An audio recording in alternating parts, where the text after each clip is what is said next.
उधर आज गोरखपुर में योगी आदित्यनाथ का लगातार दूसरे दिन जनता दरबार लगा। हिंदू फरियादी आए, मुस्लिम फरियादी भी आए और यही बात अखिलेश के समर्थकों को पसंद नहीं आई। योगी को लेकर एक नई अफवाह, एक नया नैरेटिव यूपी में फैलाने की कोशिश की जा रही है। योगी को मुस्लिम विरोधी बताया जा रहा है और टारगेट पर योगी का जनता दरबार है। लाजमी सी बात है, मकसद यूपी का उपचुनाव जो है। क्या योगी के जनता दरबार में मुस्लिमों के आने पर बैन है? क्या योगी इसलिए मंदिर में जनता दरबार लगाते हैं कि मुस्लिम उनके पास ना आए? पिछले 48 घंटे से योगी आदित्यनाथ के जनता दरबार को लेकर एक नई थ्योरी चलाई जा रही है। बात को हाईकोर्ट तक ले जाने वाली प्लानिंग है।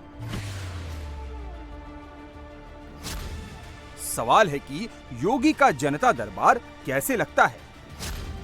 योगी जनता की फरियाद कहां सुनते हैं?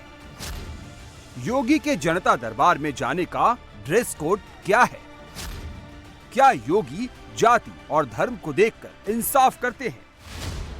योगी के खिलाफ चलाए जा रहे फेक नैरेटिव का खुलासा करेंगे, लेकिन पहले ये समझिए कि योगी विरोधी इकोसिस्टम कैसे काम करता है। बात अयोध्या से शुरू हुई। दिल्ली में अखिलेश योगी को एंटी मुस्लिम क्यों कहते हैं? अयोध्या के सांसद अवधेश प्रसाद योगी को मुस्लिम विरोधी बताते हैं। लखनऊ के गुनहगारों पर एक्शन होता है तो जाति और धर्म वाली लाइन को आगे बढ़ा दिया जाता है।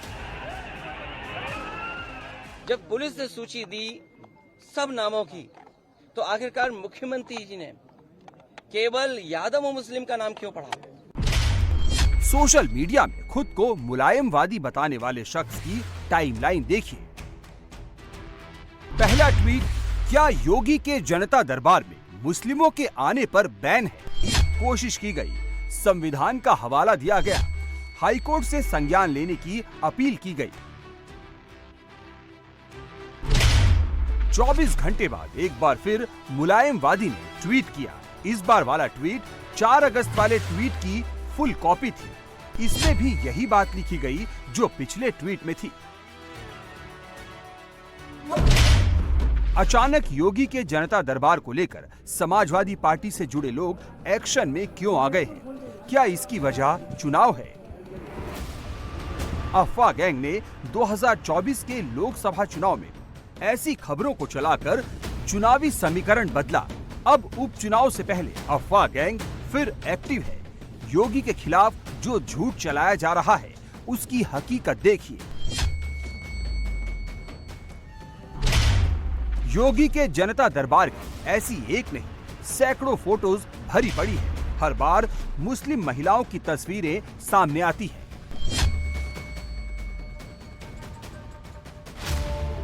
अब आप उस वीडियो को देखिए जिसे खुद मुलायमवादी ने ट्वीट किया है। योगी के खिलाफ झूठी खबर प्लांट करने वाले के वीडियो में भी मुस्लिम महिलाएं दिख रही हैं। यही महिलाएं योगी के खिलाफ चलाए जा रहे फेक न्यूज की पोल खोल रही हैं। आप आपको की दिक्कत नहीं होती आपके आने? नहीं, कोई दिक्कत नहीं है। रुकता नहीं ना आपको? नहीं, कोई दिक्कत नहीं है। कितनी बार आ चुकी हैं आप? हम यहाँ 10वीं बार आ रहे हैं, 10 रिमाइंडर में हो गया। आपकी बात सुनी जाती है? जी, महाराज जी पूछते हैं और हमको सब बताना पड़ता है। और उनकी तरफ से कार्रवाई होती नहीं है? उनकी तरफ से होती है।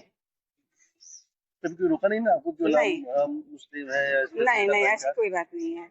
कोई पक्ष वो नहीं देता है, ऐसा कुछ नहीं है। योगी के जनता दरबार से आने वाली तस्वीरों से एकदम क्लियर है कि मुस्लिम महिलाएं योगी के पास फरियाद लेकर आती हैं। यहाँ उनकी समस्या सुनी भी जाती है और उस पर एक्शन भी होता है। अफवाह फैलाने वाले गैंग जो भी प्रोपेगेंडा चलाएं, लेकिन मुस्लिम महिलाओं को भगवाधारी योगी पर पूरा भरोसा है।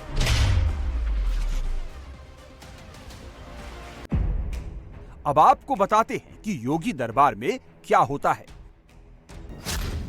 योगी का जनता दरबार 2 जगह लगता है, पहला लखनऊ और दूसरा गोरखपुर। योगी गोरखपुर में हर रविवार को जनता दरबार लगाते हैं। योगी गोरखपुर में थे तो उन्होंने आज भी मंदिर में लोगों से मुलाकात की और उनकी समस्याएं सुनी। योगी सरकार बिना भेदभाव के काम कर रही है तो फिर समाजवादी पार्टी के समर्थक और मुलायमवादी योगी पर सवाल क्यों उठा रहे हैं?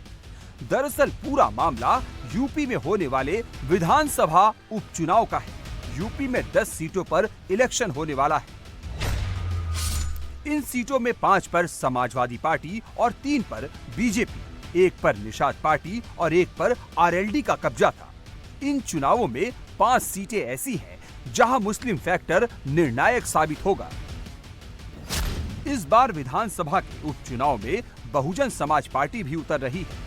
ऐसे में योगी के खिलाफ फेक नैरेटिव फैलाकर समाजवादी पार्टी मुस्लिम वोटर्स को मैसेज दे रही है, बता रही है कि यूपी में योगी का मुकाबला सिर्फ सपा ही कर सकती है। इसलिए एंटी मुस्लिम परसेप्शन को बिल्ड किया जा रहा है। भारतीय जनता पार्टी साजिश, चुनाव से पहले भारतीय जनता पार्टी षड्यंत्र करना चाहती है चुनाव से पहले, और उनका लक्ष्य पहले दिन से रहा है कि समाजवादियों को कैसे बदनाम किया जाए, और खास कर से के मुसलमानों को लेकर के उनकी जो सोच है वो अनडेमोक्रेटिक है, अनकॉन्स्टिट्यूशनल है। ये सोचिए एक मुख्यमंत्री योगी, तो इसका मतलब ये है कि अगर कोई योगी अगर वो लोकतंत्र पर भरोसा नहीं करता है और कॉन्स्टिट्यूशन पर भरोसा नहीं करता, वो योगी नहीं हो सकता है। बीजेपी को सबसे बड़ी चुनौती कुंदर की सीट पर मिलेगी। यहाँ 2022 में जियाउर रहमान विधायक बने। कुंदर की सीट पर 65% मुस्लिम और 35% हिंदू हैं। ऐसे ही कानपुर की सीसामऊ सीट समाजवादी पार्टी के विधायक इरफान सोलंकी के जेल जाने की वजह से खाली हुई है। सीसामऊ सीट पर भी करीब 45% मुस्लिम हैं। बीजेपी के लिए उपचुनाव में सबसे प्रतिष्ठा वाली सीट मिल्कीपुर की है। फैजाबाद हारने के बाद बीजेपी हर हाल में ये सीट जीतना चाहती है।